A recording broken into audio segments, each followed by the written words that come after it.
आने वाले हैं, ओ अच्छे दिन आने वाले हैं। जी बिल्कुल आपने सही सुना, अच्छे दिन आने वाले हैं। बहुत बड़ी तब्दीली और इनकलाब आने वाला है जो पाकिस्तानी गवर्नमेंट करने जा रही है। बड़े बड़े जो ये मगरमच्छ बैठे हुए हैं ना, इनके गिर्द घेरा इंतहाई तंग होने वाला है। अच्छा, ऐसे इकदाम किए जा रहे हैं कि कोई ना चाहते हुए भी या चाहते हुए भी कहीं अपना पैसा छुपाना चाहेगा तो नहीं छुपा पाएगा। तो क्या बात कर रहे हो भाई? तो जनाब बहुत बड़ी मीटिंग बैठी, उसके अंदर डिस्कशन हुई कि क्या करना चाहिए, क्योंकि टैक्स किसी तरीके से वसूल नहीं हो रहा है, अवाम टैक्स देने को तैयार नहीं हो रही है, लोग खरबों अरबों छुपा के बैठे हुए हैं।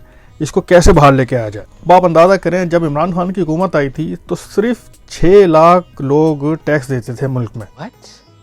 यानी 22 करोड़ लोगों में से सिर्फ 6 लाख लोग टैक्स दे रहे थे। अब 3 साल हो गए इमरान खान को आए हुए, तो खींचातानी करके अब ये तादाद पहुंची है 30 लाख पर। तो अब 22 करोड़ में से सिर्फ 30 लाख लोग टैक्स देते हैं। तो ये जो है इट्स नॉट गुड इनफ। बिल्कुल ठीक कहा। जब तक किसी मुल्क की आवाम टैक्स नहीं देगी, तरक्की कभी हो ही नहीं सकती। वरना फिर वही लोन लिए चले जाओ, जैसे ये पिछले लोग करते थे। बस लोन लिए जाओ, थोड़ा सा लगा दो, बाकी सारा खा जाओ और मुल्क को कर्ज में डुबाते चले जाओ, डुबाते चले जाओ और डुबाते चले जाओ। क्यों शहबाज शरीफ साहब, मैं सही कह रहा हूँ ना? नहीं मानता। जी पता है, आप थोड़ी मानेंगे।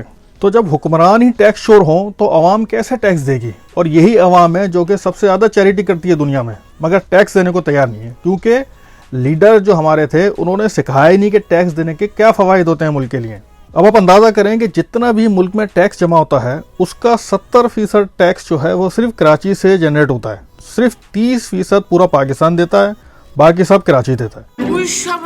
मगर अब जो सिस्टम लाया जा रहा है उसके तहत कराची के साथ दूसरे शहर भी टैक्स दिया करेंगे। ये हुई ना बात। अब आप देखें, एक कराची का इलाका है लियाकतबाद, जहाँ पर लोअर मिडिल क्लास के लोग रहते हैं। आम सा इलाका है, वहाँ पर एक मार्केट है लियाकतबाद सुपर मार्केट। सिर्फ वो मार्केट लाहौर, पिंडी और इस्लामाबाद तीनों शहर से ज्यादा टैक्स देती है। इस पे तो कोई दो राय हो ही नहीं सकती है। तो अब इंशाअल्लाह पाकिस्तान की सारी मार्केटें जो हैं वो टैक्स अदा करेंगी। इस बात पर तो इमरान खान को शाबाश देनी पड़ेगी। शुक्रिया आपका, बहुत बहुत शुक्रिया। नहीं, इसमें शुक्रिया की कौन सी बात है। आप बड़ा अच्छा काम कर रहे हैं पाकिस्तान के लिए। जो काम अच्छा करेगा उसको हम सलूट करेंगे। पढ़े लिखे जैसी बातें कर रहे हैं। तो अब वो लोग जो टैक्स नहीं देते वो लोग आसानी से ट्रेस हो जाते हैं। उनकी अब बिजली काट दी जाएगी, मोबाइल फ़ोन बंद कर दिए जाएंगे, पूरी फैमिली के मोबाइल फ़ोन बंद हो जाएंगे। उनकी जो ट्रैवलिंग है वो ख़तरे में पड़ जाएगी, क्योंकि वो जितना ट्रैवल करेंगे, फर्स्ट क्लास से करेंगे, बिजनेस क्लास से करेंगे, वो सब डॉक्यूमेंटेड हो जाएगा। तो उसके हिसाब से उनसे पता किया जाएगा भाई अब इतने ट्रैवल कर रहे हैं, इतनी दफ़ा आप मुल्क से बाहर जा चुके हैं, फर्स्ट क्लास में, बिजनेस क्लास में, या आप कैसे वोट कर रहे हैं, कहाँ से आ रहे हैं, कुछ तो बताओ।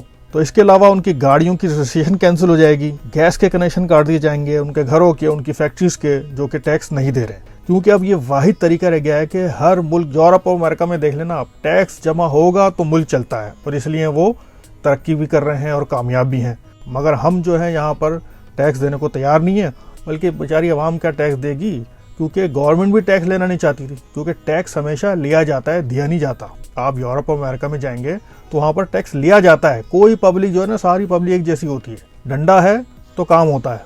तो वहाँ पर जुर्माने हैं अगर कोई टैक्स नहीं देगा। यहाँ तक के है कि अगर आपकी इतनी कमाई नहीं है तो आपसे टैक्स नहीं लिया जाता, मगर आप फाइलर जरूर बनते हैं। और जब आपकी इनकम आगे जाके 2 साल, 3 साल, 6 साल, 8 साल, 10 साल के बाद इनकम आपकी ज़्यादा हो जाएगी, फिर आपसे ऑटोमेटिकली टैक्स ले लिया जाएगा, मगर आप फाइलर ज़रूर बने। तो अब इससे क्या होगा कि गरीब जो इनडायरेक्ट टैक्स जो देता है, कि दूसरी चीज़ों के ऊपर, खाने पीने की चीज़ें हैं जो आम चीज़ें, उनके ऊपर गवर्नमेंट टैक्स पे टैक्स लगाई चली जाती है, क्योंकि दूसरे तरीके से आपको टैक्स मिल नहीं रहा। तो इससे गरीब का नुकसान होता है। इससे भी हम बचेंगे कि अमीर पर टैक्स लगेगा तो ये इनडायरेक्ट टैक्स भी खत्म होंगे। वाह वाह वाह वाह, तालियां बजाओ तालियां। तो अब अमीर पर टैक्स कैसे लगेगा भाई? इनकी आप खुद ही आप देख लें, कोई इसमें कोई एक्सपर्टीज़ की ज़रूरत नहीं है। आप बाहर जाएँ, बड़े बड़े बेंगलोज हैं, उनके बाहर 4-4, 5-5 गाड़ियाँ खड़ी हुई हैं। अब उनसे पूछा जाएगा कि ज़रा आप बता दें ये आपने कहाँ से ली, या आपने ट्रैवलिंग इतनी की हुई है, ये कहाँ से ली? क्योंकि नादरा और FBR जो है एक दूसरे के साथ कनेक्ट हो जाएंगे और सारी चीज़ें आसानी से मालूम कर ली जाएंगी। फैसला ये कर लिया गया है कि बस अब कुछ भी हो जाए, लोन से या IMF से छुटकारा हासिल करना है तो टैक्स लेना पड़ेगा। गरीबों से नहीं, अमीर लोगों से, जिनकी ज़मीनें हैं, ज़मींदार लोग हैं, कारोबारी लोग हैं, जितने चौधरीज हैं, वडेरेज हैं, सबके पास आप यकीन करें ब्यूरोक्रेट्स तो सबसे ज़्यादा। इनके पास तो बोरियां भरी पड़ी हैं, बक्से भरे पड़े हैं, डब्बे के डब्बे भरे पड़े हैं, कैश घरों में पड़े हुए हैं, इनके फैक्ट्रीज में पड़े हुए हैं। ये बैंक में नहीं रखते क्योंकि हर चीज़ 2 नंबर है। अब उन सब को जो है वो घेरे में लेके आ जा रहा है कि आप आ जाएं और ज़रा हिसाब दें। और सबसे बड़े कौन फंस रहे हैं आपको तो पता ही होगा, ये जो हमारे वकला हजरात हैं, हमारे डॉक्टर्स हजरात हैं, ये अपनी फीस लेते हैं कैश में, ऐसे थैलों में भर भर के लेके जाते हैं कैश, ट्रांसफर नहीं करवाते अपने बैंक में क्योंकि फिर उसके ऊपर टैक्स लग जाएगा। तो इनके घरों में तो बड़े बड़े खबंटू पड़े हुए हैं। और वो माल निकालने का तरीका क्या निकाला है गवर्नमेंट ने कि 5,000 रुपए के ऊपर बैन लगा दिया जाएगा। ये ठीक बात नहीं है। अब सब ने जो है ना 5,000 रुपए के नोट भर भर के रखे हुए। अब जब उसके ऊपर बैन लगेगा तो इनके लिए तो मुश्किल हो जाएगी इसको ठिकाने लगाना। अब आप बोलेंगे भाई ये भी इंडिया ने भी तो किया था, मगर इंडिया ने तो बहुत ही बड़ी बेवकूफ़ी की थी। उन्होंने तो 500, 1000, 5,000 बैन लगा दिया था। उससे तो बेचारा गरीब भी मुसीबत में आ गया था। तो यहाँ तो आपके हमारे पास कितने 5,000 रुपये होंगे, हमारे पास कुछ भी नहीं होंगे। हम तो जाके तुम्हारे लोग भाई बैंक में डाल देंगे, इसमें कितने हो गए हमारे पास आसादा कितने 50,000, लाख, 2 लाख, 3 लाख, 5 लाख होंगे और क्या होगा। यहाँ तो बोरियां भरी हुई हैं, इनको ठिकाने लगाना मुश्किल हो जाएगा। या तो बताओ कहाँ से आए। तो इनको थोड़ा टाइम दिया जाएगा कि भाई जितने जिसके पास है वो बैंक में डिपॉजिट करवा दें, नहीं तो 5,000 नोट खत्म और पैसा हजम। ये क्या हो रहा है भाई? तो भाई इनको तो हम एडवाइस करते हैं कि किसी अखुवत वालों को दे दो, ईदी वालों को दे दो, कहीं अच्छे काम में लगा दो या गरीबों को दे दो। मगर ये फिर भी नहीं करें, आग लगा देंगे मगर किसी गरीब को नहीं देंगे। अल्लाह इनको हिदायत अता फरमाए। तो जनाब इमरान खान ने शौकत तरीन को गो अहेड दे दिया है, हरी झंडी दिखा दी है कि भाई तुन के रखो और अब मैं नहीं जाऊँगा भीख मांगने। इन सब जो अमीर जो तबका है इनसे टैक्स लो ताकि इस मुल्क को हम आगे लेके चल सकें।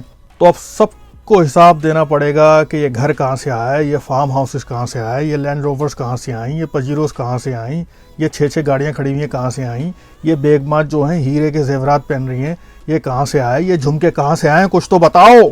तो अब 5,000 का नोट भी बंद होने जा रहा है, किसी भी वक्त ऐलान हो जाएगा। और ये प्राइस बॉन्ड भी ख़त्म होने जा रहे हैं क्योंकि बहुत लोगों ने जो है ये प्राइस बॉन्ड लेके रखे हुए हैं बस बड़े बड़े, बल्कि आहिस्ता आहिस्ता तो प्राइस बॉन्ड बंद भी हो रहे हैं। तो इसमें आम लोगों को, आपको और हमें तो घबराने की ज़रूरत नहीं है। ये बड़े बड़े जो बैठे हुए हैं ना खबंटू लेके, ये उनके ऊपर ऑपरेशन होने जा रहा है क्योंकि ये इसी तरीके से काम चलेगा। और सारे जितने भी जो मार्केट्स हैं, जो बड़ी बड़ी फैक्ट्रीज लेके बैठे हुए हैं, एक टीम बना दी गई है, वो अब ये विजिट करेगी, उनको फाइलर बनाएगी और सारे हिसाब किताब होंगे कि भाई सारे बताओ कौन कहाँ से कैसे कितने कमा रहा है। ये है जनाब बहुत बड़ी, आप अंदाज़ा करें ये बहुत बड़ी तब्दीली होने जा रही है। तो अल्लाह ताला इमरान खान को हिम्मत और ताकत दे कि ये इस काम को जल्द से जल्द अमली जामा पहना दिया जाए ताकि मुल्क एक ट्रैक पर आ जाए। इंशाल्लाह इंशाल्लाह इंशाल्लाह। आई होप कि आपको वीडियो पसंद आई होगी। काइंडली इसको शेयर करें, लाइक करें। आपके सुनने का बहुत बहुत शुक्रिया। अपने ख्याल रखिएगा और अपने इस चैनल का भी। Thank you very much. अल्लाह हाफिज़।